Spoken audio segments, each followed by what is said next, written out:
Welcome back to the Historian's Tome. Tonight, we journey through the fascinating story of the Huns, one of history's most mysterious and powerful warrior peoples. Before we begin, please take a moment to like this video and subscribe to our channel for more relaxing history content. We're curious, where are you watching from right now? Is it late evening where you are, or perhaps the middle of the night? Maybe you're winding down after a long day, getting comfortable in bed. Wherever you are in the world, we're glad you're here with us tonight. So settle in, get comfortable, and let your mind wander back through the centuries as we explore the complete history of the Huns. Let's begin our journey together. The story of the Huns begins in mystery, wrapped in the mists of ancient history. Unlike many other peoples of the ancient world, the Huns left no written records of their own. Everything we know about them comes from the accounts of others, often their enemies, who watched in fear as these skilled horsemen rode out of the east. The exact origins of the Huns remain debated by historians even today. Most scholars believe they emerged from the vast steppes of Central Asia, that enormous grassland stretching from modern-day Mongolia to Eastern Europe. This harsh but beautiful landscape shaped everything about Hun culture. The steppes taught survival, horsemanship, and the nomadic way of life that would make the Huns so formidable. Some ancient Chinese sources mention a people called the Xiongnu, who lived north of China around 200 BCE. These Xiongnu were fierce warriors and skilled horsemen who constantly threatened the Chinese borders. The Great Wall of China was built partly to keep them out. Some historians believe the Huns might have been descended from these Xiongnu people, or at least related to them. The theory suggests that as the Xiongnu Confederation broke apart under pressure from Chinese armies, some groups moved westward across the steppes. This western migration, if it happened, would have taken generations. Imagine families moving slowly across vast grasslands, following their herds of horses, sheep, and cattle. They would have encountered other nomadic peoples along the way, sometimes fighting them, sometimes joining with them. Over time, these various groups may have blended together, creating the people we now call the Huns. The journey westward would have been incredibly difficult. The steppes could be brutally cold in winter and scorching hot in summer. Water was scarce in many areas, yet the nomadic lifestyle had its advantages. Unlike settled farmers who were tied to their land, nomads could move to find better pastures. They could avoid enemies or pursue opportunities. Their entire society was mobile, adaptable, and tough. Life on the steppes created a warrior culture. Every man needed to be an excellent horseman and archer to survive. Hunting provided food, but the same skills used for hunting worked perfectly in warfare. Children learned to ride almost as soon as they could walk. Boys practiced archery from a young age, shooting at targets while riding at full gallop. This constant practice made them perhaps the finest cavalry archers the world had ever seen.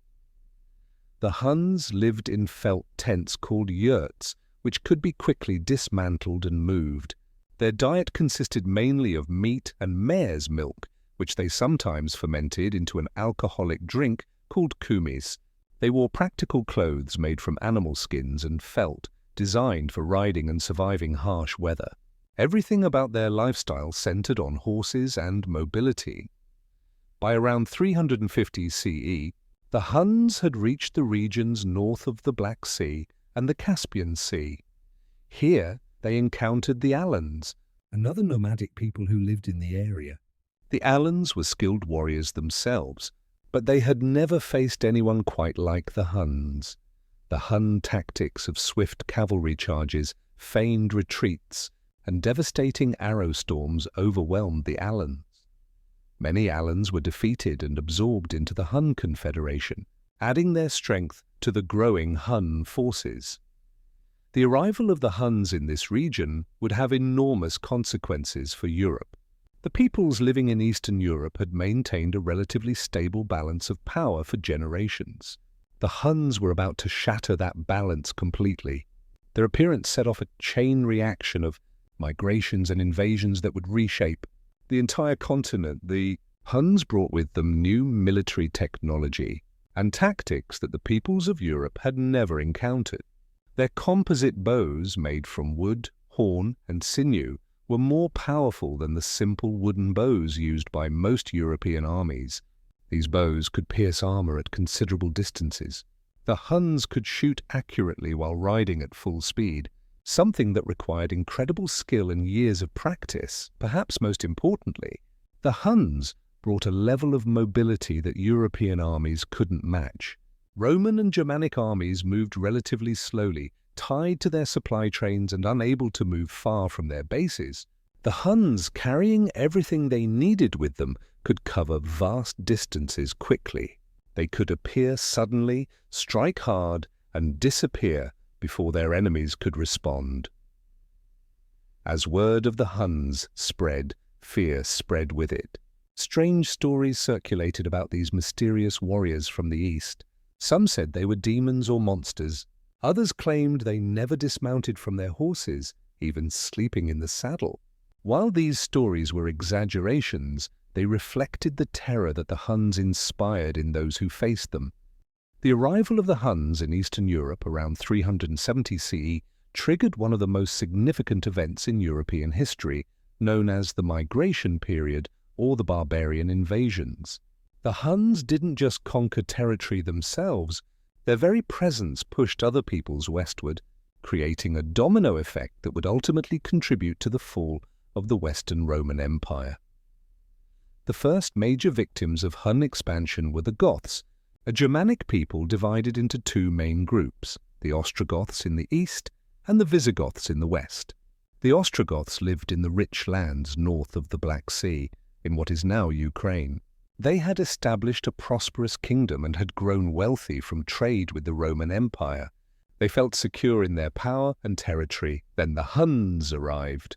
The exact details of the first encounters are lost to history, but the results were clear. The Ostrogothic kingdom collapsed with shocking speed. Their king, Ermanaritz, was an old man when the Huns attacked. According to some accounts, he died by suicide rather than face defeat. His people, unable to resist the Hun onslaught, either submitted to Hun rule or fled westward toward their Visigothic cousins. The Visigoths, seeing the fate of the Ostrogoths, panicked. Thousands upon thousands of Visigothic families gathered their possessions and moved toward the Danube River, the border of the Roman Empire. In 376 CE, a massive crowd of desperate Gothic refugees appeared on the northern bank of the Danube, begging the Romans to let them cross into the safety of the empire. The Roman emperor at the time, Valens, faced a difficult decision. Letting in such a large group of armed foreigners was dangerous, but the Goths promised to settle peacefully, pay taxes, and provide soldiers for the Roman army. Valens agreed, and the Goths began crossing the Danube. However, the Roman officials responsible for managing the refugees were corrupt and greedy. They forced the starving Goths to pay outrageous prices for food and supplies, even selling them dog meat, pushed beyond endurance by this mistreatment.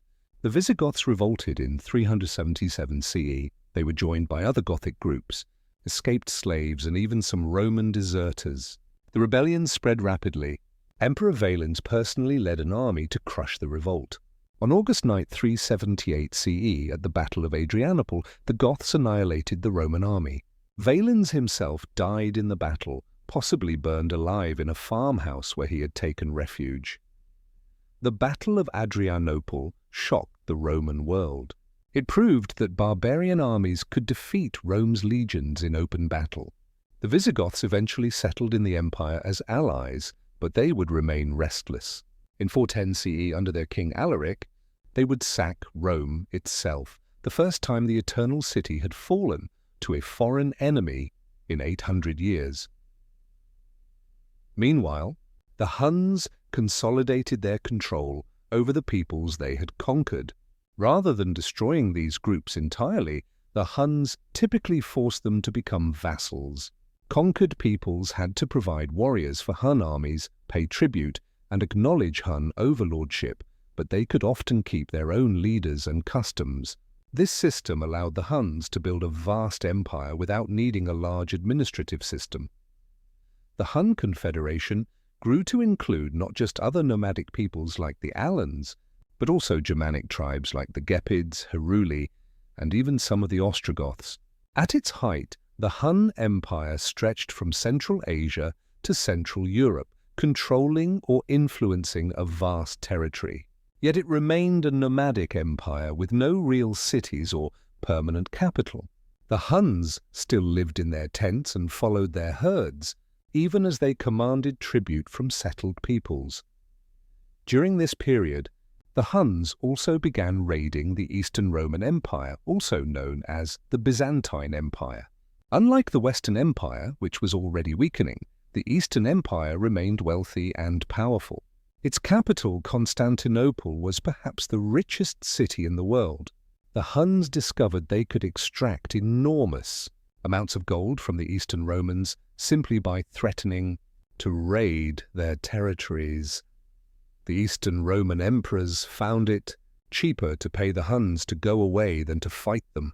These payments, officially described as gifts or subsidies for military aid, were essentially protection money.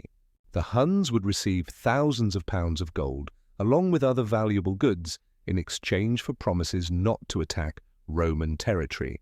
Of course, these promises often didn't last very long. The Hun raids followed a pattern. A large Hun force would suddenly appear, moving too quickly for Roman armies to intercept. They would devastate the countryside, capturing slaves and loot, and then disappear back into the plains before Roman reinforcements arrived. If the Romans sent an army after them, the Huns would use their superior mobility to avoid battle unless the conditions heavily favored them. These tactics frustrated the Romans, who were used to either winning decisive battles or defending fortified positions. Against the Huns, they could do neither. The Huns refused to attack strong fortifications, simply riding around them. They refused to fight unless they had an advantage, and they moved so quickly that catching them was nearly impossible. By the early 400s CE, the Huns had become the dominant power in Eastern Europe. Their influence extended even further through fear and reputation. Germanic tribes that had once threatened Rome now looked over their shoulders at the Huns. The balance of power in Europe had shifted dramatically, and everyone knew it. Yet despite their power, the Huns still lack the one thing that transforms a nomadic confederation into a lasting empire: strong, centralized leadership. They had capable leaders, certainly, but no single ruler who could unite all the Hun tribes under one vision. That was about to change with the emergence of one of history's most famous conquerors. In the early 430s CE, two brothers came to power among the Huns. Their names were Bleda and Attila, and they were nephews of Ruga, the previous Hun leader. At first, the brothers ruled together, sharing power in the Hun Confederation. This joint rule was not unusual among nomadic peoples, where leadership often belonged to a family rather than a single individual. Attila was born around 406 CE, though the exact date remains uncertain. Even in his youth, he must have received the finest training in horsemanship, archery, and warfare that Hun culture could provide. He would have learned to lead men, to negotiate with allies and enemies, and to understand the political landscape of the age. Unlike most Huns, he also seems to have learned to speak several languages, including Gothic and Latin, which allowed him to deal directly with the many different peoples under Hun control.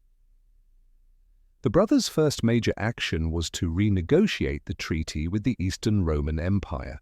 The previous agreement had the Romans paying £350 of gold annually to the Huns. Bleda and Attila demanded that this be doubled to £700. They also insisted that the Romans return any Hun fugitives who had fled into Roman territory, and that the Romans stop making alliances with enemies of the Huns. The Roman Emperor, Theodosius II, had little choice but to agree. In 440 CE, claiming that the Romans had violated the treaty, the Huns launched a devastating invasion of the Eastern Empire.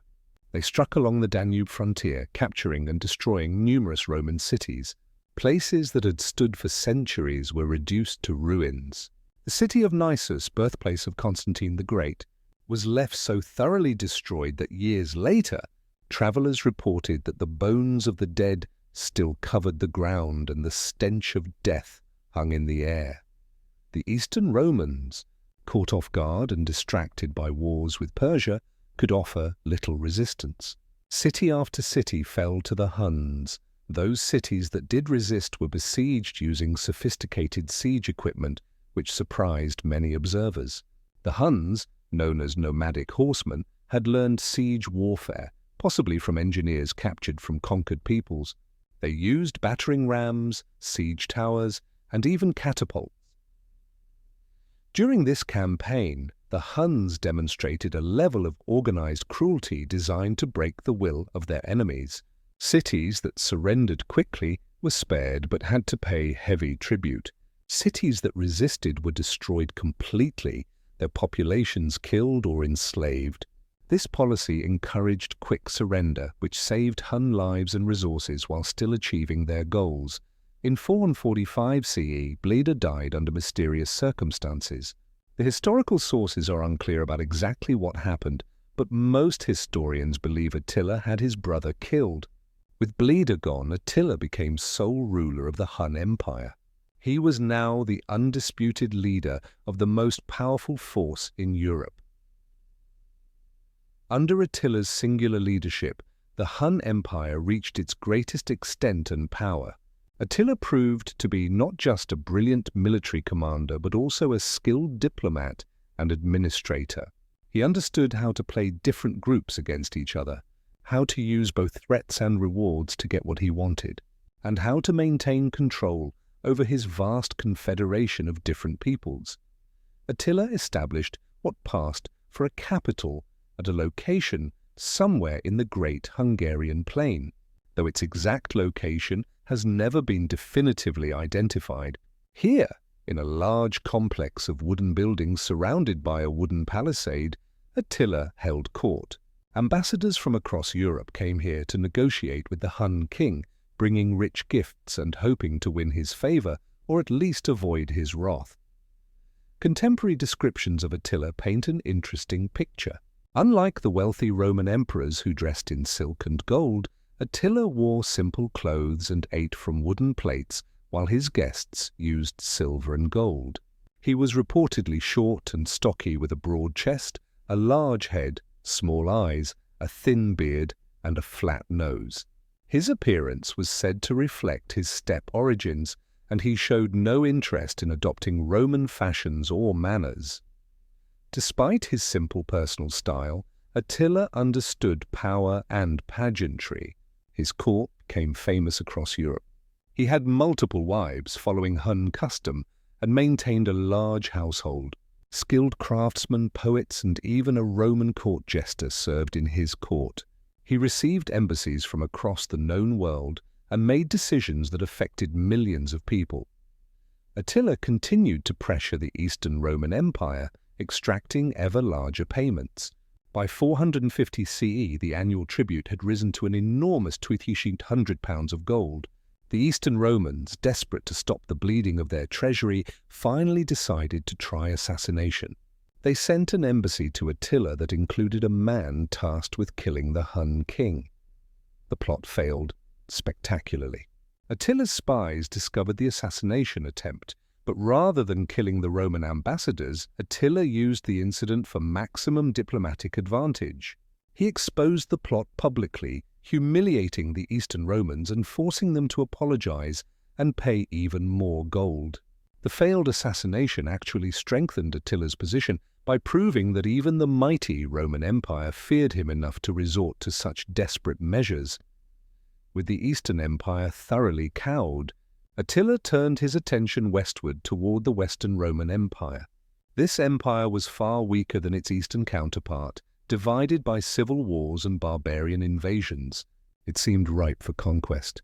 All Attila needed was an excuse to attack, and soon he would receive one from a very unlikely source. In 450 CE, Attila received a message that would change the course of European history. It came from Honoria, sister of the Western Roman Emperor Valentinian III. Honoria had been caught in a scandal with her chamberlain and was being forced into an unwanted marriage as punishment. In desperation, she secretly sent her ring to Attila, along with a plea for help. Attila seized this opportunity with both hands. He claimed that by sending her ring, Honoria had proposed marriage to him, and he accepted. Furthermore, he demanded half of the Western Roman Empire as her dowry. Emperor Valentinian refused this absurd claim, but Attila now had his excuse for invasion. In 451 CE, Attila gathered his forces for an assault on Gaul, the wealthy Roman province that is now modern-day France. The army that Attila assembled was enormous. Estimates vary wildly, from a few 100,000 to over 500,000 men, though the truth was probably somewhere in between. What made this army truly formidable was its composition.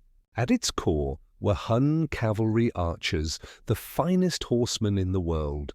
Around them were the vassals and allies, Ostrogoths, Gepids, Heruli, Rugians, Syrians, and numerous other Germanic and nomadic peoples. This wasn't just a Hun army.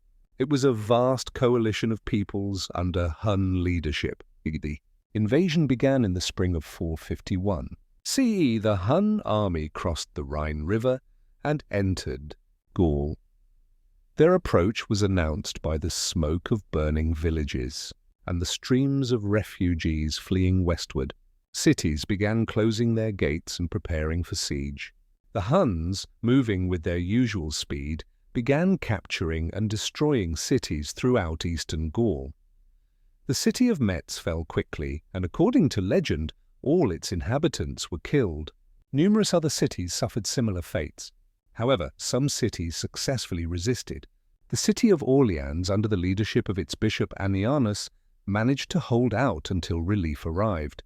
The resistance at Orleans bought crucial time for the Romans to organize a response. The defense of the Western Empire fell largely on the shoulders of one man, Flavius Aetius, the most powerful general in the Western Roman Empire.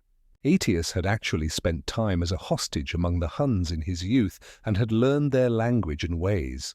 He had even used Hun mercenaries in previous campaigns. Now he had to fight against his former allies. Aetius understood that he couldn't defeat Attila with Roman forces alone. The Western Roman army was a shadow of its former self, weakened by decades of civil wars and budget cuts. Instead, Aetius built his own coalition. He allied with the Visigoths, who had settled in southwestern Gaul and had their own reasons to fear the Huns. He also gathered Franks, Burgundians, Alans, and other peoples who saw the Huns as a threat. The two massive armies met in June 451 CE at a place called the Catalaunian Plains, near the city of Troyes in what is now France. The exact location of the battlefield has never been conclusively identified, but the battle fought there became one of the most famous in history. The Battle of the Catalaunian Plains was one of the bloodiest battles of the entire ancient period. Both sides fielded enormous armies drawn from across Europe. The casualties were reportedly staggering, with some ancient sources claiming hundreds of thousands dead, though these numbers are likely exaggerated. The battle began in the afternoon and continued until nightfall. The exact details are unclear and contradictory in various sources, but the general outline can be reconstructed. The Romans and Visigoths held the right and center of the Allied line, while other peoples held the left. The Huns and their Ostrogothic allies formed the center of Attila's line, with other vassals on the wings. The fighting was fierce and desperate. The Visigothic king, Theodoric I, was killed in the battle, possibly trampled by horses after being thrown from his mount. His death enraged his warriors and drove them to fight even harder. Both sides claimed advantages at different points in the battle, but neither could achieve a decisive breakthrough. As darkness fell, the fighting finally stopped. The next day, Attila kept his army within a defensive position formed by a circle of wagons, expecting the battle to resume. However, Aetius did not press his advantage. The reasons for this decision have been debated by historians. Some suggest Aetius feared that completely destroying the Huns would leave him without a useful threat to keep the Visigoths and other barbarian peoples in line. Others argue his army was too battered to continue fighting. Whatever the reason, Attila withdrew from Gaul, taking his army back across the Rhine. The invasion had failed to achieve its objectives. The Western Roman Empire had survived. However, the battle had not been a complete victory for Rome either. Attila's army remained intact, and the Hun Empire remained powerful. The confrontation between Rome and the Huns was not over. Despite the setback in Gaul, Attila was far from defeated. The following year, in 452 CE, he launched another invasion, this time targeting Italy itself, the heartland of the Western Roman Empire. His justification remained the same, his supposed betrothal to Honoria and his claim to half the Western Empire. But the real motivation was probably a combination of revenge for the previous year's failure and the desire to plunder Italy's wealth. The invasion of Italy followed the same pattern as the invasion of Gaul. The Hun army moved swiftly. Appearing before cities could adequately prepare. The city of Aquileia, a major commercial center at the head of the Adriatic Sea, was their first major target. Aquileia was strongly fortified and initially believed it could hold out against the Huns. According to legend, after a lengthy siege, Attila was about to give up and withdraw when he noticed storks flying away from the city with their young. He took this as a sign that the city would fall and ordered one final assault. Whether this story is true or not, Aquileia eventually did fall. The destruction was so complete that the city never fully recovered. Some refugees from Aquileia fled into the nearby lagoons and swamps, where they founded settlements that would eventually become Venice. After Aquileia, other cities fell in quick succession. Milan, one of the most important cities in northern Italy, surrendered to avoid destruction. The city of Padua was captured and burned. Fear swept through Italy as the Huns advanced. Attila seemed unstoppable, and the road to Rome itself lay open. In Rome, panic reigned. Emperor Valentinian III prepared to flee to Constantinople. The Roman army, what little remained of it, was in no condition to stop the Hun advance. The Western Empire appeared to be on the verge of complete collapse. Then something unexpected happened. Pope Leo XI, the Bishop of Rome, decided to personally meet with Attila to negotiate. Along with a small group of Roman officials, the Pope travelled north to meet the Hun king. The meeting took place near Mantua in northern Italy. What exactly was said between the Pope and Attila remains unknown, as no reliable record of their conversation exists. What we do know is that after this meeting, Attila withdrew from Italy without attacking Rome. Various explanations have been offered for this surprising decision. Christian sources attributed it to divine intervention or the persuasive power of Pope Leo's words.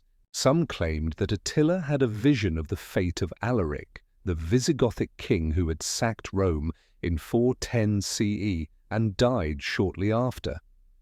More practical explanations are probably closer to the truth. Italy was suffering from famine and disease at the time, making it difficult for Attila's large army to find sufficient food. Plague may have been spreading through the Hun camp. Additionally, the Eastern Roman Emperor had sent an army to attack Hun lands, threatening Attila's home territory if he remained in Italy too long. Attila may also have received a substantial payment of gold to leave. Whatever the combination of reasons, Attila decided that continuing the campaign was not worth the risks. Attila returned to his base on the Hungarian plain, taking with him a new bride. Her name was Ildiko, and she was a young Germanic woman. In 453 CE, Attila celebrated his wedding to Ildiko with a great feast.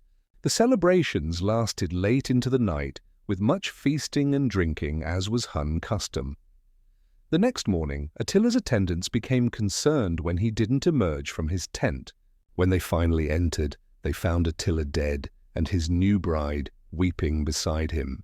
The cause of death appeared to be a massive nosebleed. Attila had apparently bled to death during the night, too drunk to wake up and deal with the bleeding.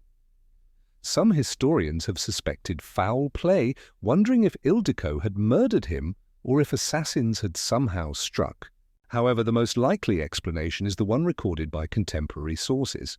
Attila probably suffered from a nosebleed, a relatively common occurrence, but was too intoxicated to wake up.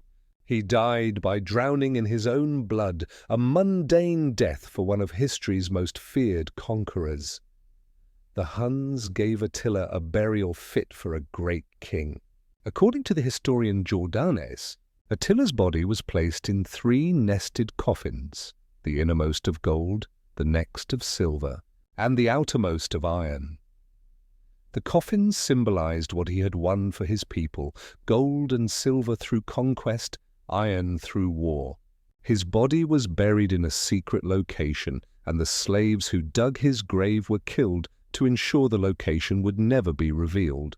To this day, Attila's burial place has never been found.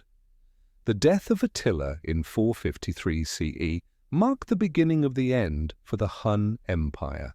The empire had been held together by his personal leadership and the respect and fear he commanded. Without him, the cracks in the Hun Confederation quickly began to show. After Attila's death, his empire was divided among his many sons. Ancient sources mention at least 3 sons by name: Elek, Dengizich, and Ernak, though he may have had many more. Unlike some empires where clear succession laws existed, there was no established system for determining which son should inherit supreme power. The brothers attempted to rule jointly, but they lacked their father's ability to command respect and maintain unity. The subject peoples of the Hun Empire, who had chafed under Attila's rule, saw his death as an opportunity. The Germanic tribes that had been forced to serve the Huns, particularly the Gepids and the Ostrogoths, began to rebel. They no longer feared the Huns now that Attila was gone, and they wanted their freedom. In 454 CE, just 1 year after Attila's death, the decisive confrontation came at the Battle of Nidau. The exact location of this battle, like so many events in Hun history, remains uncertain, but it probably took place somewhere along the Nidau River in Pannonia, in what is now Hungary or Croatia. On one side stood the Huns under Elak, Attila's eldest son. On the other side stood a coalition of Germanic peoples led by Ardaric, king of the Gepids. The Battle of Nidau was a disaster for the Huns.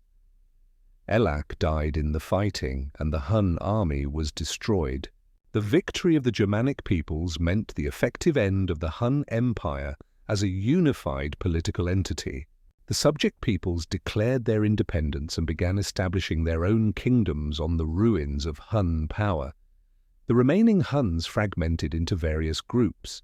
Some stayed in the Hungarian plain, where they gradually diminished in power and eventually disappeared from historical records. Others retreated eastward to the steppes from which their ancestors had come. Still others entered into the service of various kingdoms as mercenaries, their fearsome reputation still valuable even if their empire was gone. Dengizich, another of Attila's sons, attempted to maintain Hun power by making agreements with the Eastern Roman Empire. For a time, the Eastern Romans paid subsidies to the Huns as before, but the amounts were much smaller, reflecting the Huns' reduced power. In 469 CE, Dengizich launched a raid into the Eastern Empire. The Romans defeated him, and Dengizich was killed. His head was brought to Constantinople and displayed on a pole as a warning to others. By 469 CE, just 16 years after Attila's death, the Huns had ceased to be a significant power in European affairs. The peoples who had lived in terror of Hun invasions now barely remembered them. The Hun Empire had risen quickly, dominated for a brief period, and then collapsed almost as rapidly as it had emerged. The Ostrogoths, once subjects of the Huns, eventually established their own kingdom in Italy under their king Theodoric the Great. The Gepids created a kingdom in the Carpathian Basin. Other Germanic peoples founded kingdoms across the former.